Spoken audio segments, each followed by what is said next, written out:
ስፔን አርጀንቲናን 1-0 አሸነፈችና የዓለም ሻምፒዮን ተብላ ትላንትና የክብሩን ዘውድ ደፋች። የሊዮኔል ሜሲና የላሚን ያማል መድረክ መሪ ተዋንያኑ ሁለቱ የደበዘዙበት መድረክ ሆነ።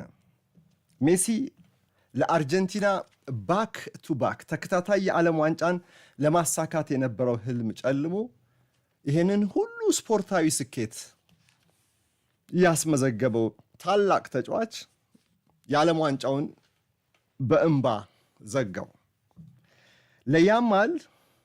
ለያማል ስፔን ግን ከአውሮፓም ዋንጫ ባሻገር የበለጠው ክብር እንደገና እንዳለ በዓለም ዋንጫ መድረክ ላይ ደግሞ አህጉራዊ ጀግንነቱን ዓለም አቀፋዊ ጀግንነት ወደ ዓለም አቀፋዊ ጀግንነት በማሳደግ ትላንትና ታሪክ ተሰርቷል።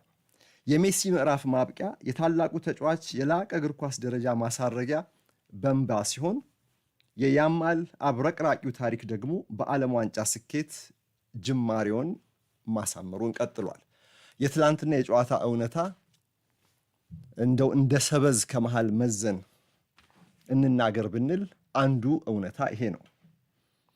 ሜሲ የመጨረሻው የዓለም ዋንጫ እንደሚሆን ሁሉም ያምናል። የመጨረሻውም የአርጀንቲና ብሔራዊ ቡድን ጨዋታም ሊሆንም ይችላል። እንደዚያ ከሆነ ንጉሱ በዚህ መድረክ ተሰናብቷል ማለት ነው። በእርሱ ቦታ ላይ ደግሞ የተተካው አሁንም ድል አድራጊውን ስፔን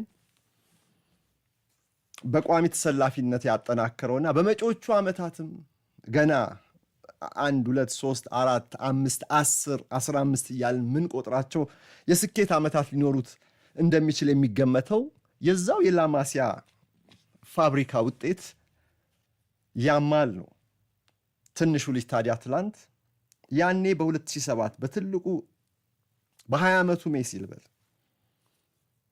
የታጠበው ሕፃን ትላንት አጽናኝ ሆኖ ጨዋታው ካበቃ በኋላ በኒው ጀርሲ ኒውዮርክ ሜትላይፍ ስቴዲየም የቴሌቪዥን ካሜራዎች አይን ውስጥ ገባ። ሁለቱን ታላላቅ ተጫዋቾች ፖርቱጋልን አሸንፈው ስፔኖች ሲያልፉ ያማል ለትልቁ ተጫዋች ሮናልዶ እንዲሁ አጽናኝ ሆኖ አቅፎት ምን እንደተናገሩ አይታወቅም፣ ብቻ የሆነ ነገር ተነጋግረው ተሰናብቶታል። ትላንትና ደግሞ ለሌላው ለሜሲ ተመሳሳዩን አድርጓል። ከሜሲ ጋር ያላቸው ታሪክ እንኳን ብዙ የሚያስተሳስራቸው ነገር ስላለ እርሱም ብዙ ብለንበታል። ቢሆንም ግን አሁን ዓለም እየተከራከረው who is the GOAT greatest of all time ሮናልዶ ሜሲ በሚለው ክፍፍል ውስጥ ባለበት በዚህ ሰዓት ላይ ያማል ግን አልጋ ወራሹ ሁለቱንም እንዲህ ባለ አጽናኝነት ታሪክ አጽናኝነት ስብዕና ነው የሸኛቸው። ይሄ የሮናልዶም ከሮናልዶ ጋርም የተነሳው ፎቶ ትላንትናም ከሜሲ ጋር እንዲሁ የተነሳው ፎቶ ታሪካዊ ፎቶዎች ናቸው። ለመጪዎቹ ዓመታት ትውልዶች ሁሉ ደጋግመው ሲያትሙት የምናየው አይነት ፎቶ ነው። የላማሲያው አዲሱ ምርት ከላማሲያው የምንጊዜም ወደር የለሹ ምርጡ ምርት ጋር ትላንት ተገናኙ። ለመጀመሪያ ጊዜ ነው ፊት ለፊት ሲገናኙ በጨዋታ